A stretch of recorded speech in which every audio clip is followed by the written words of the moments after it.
इस high profile मामले के बाद रुख करेंगे झज्जर का। झज्जर के मेडिकल कॉलेज में हुए फर्जीवाड़े में सीबीआई ने 4 लोगों के खिलाफ केस दर्ज किया है। इन चारों आरोपियों को गिरफ्तार कर लिया गया है।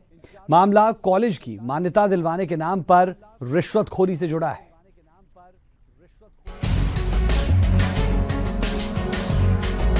झज्जर के सूरजमल मेडिकल कॉलेज में हुए फर्जीवाड़े पर सीबीआई का शिकंजा कसने लगा है। इस मामले में सीबीआई ने 4 लोगों के खिलाफ केस दर्ज कर लिया है और चारों आरोपियों को गिरफ्तार कर लिया है। इनमें से 3 आरोपियों को नोएडा के सेक्टर 44 से गिरफ्तार किया है।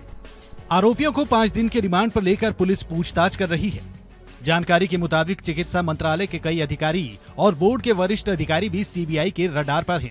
अब आपको बताते हैं कि पूरा मामला है क्या। दरअसल साल 2014 में झज्जर के गिरावट गांव में महाराजा सूरजमल मेडिकल कॉलेज के लिए एनओसी मांगी गई। 21 अगस्त को कमेटी ने मेडिकल कॉलेज का निरीक्षण करके रिपोर्ट सौंपी और फिर रिपोर्ट के आधार पर एनओसी दे दी गई। इसके बाद ट्रस्ट ने एमसीआई में आवेदन किया। जब एमसीआई की कमेटी ने मौके का निरीक्षण किया तो भारी खामियां मिली। इसके बाद राज्य सरकार को जानकारी दी गई और फिर मेडिकल कॉलेज की मान्यता रद्द कर दी गई। मेडिकल कॉलेज की मान्यता बहाल करवाने के लिए 3 करोड़ रुपए की रिश्वत दी गई, जिसकी अब जांच चल रही है। दिल्ली से शंकर आनंद, न्यूज़ 18 हरियाणा। और अब एक ऐसी कहानी जहां रिश्तों का कत्ल हुआ है। जिस बहन की मरते दम तक रक्षा करने की कसम खाई थी, उसी बहन के कत्ल का आरोपी एक भाई है।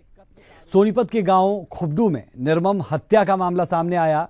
महज 19 साल की मोनिका पहले ही मुश्किलों से घिरी थी और इस मुश्किल समय में उसके भाई और भांजे पर आरोप लग रहे हैं कि दोनों ने मिलकर मोनिका की तेजधार हथियार से हत्या कर दी।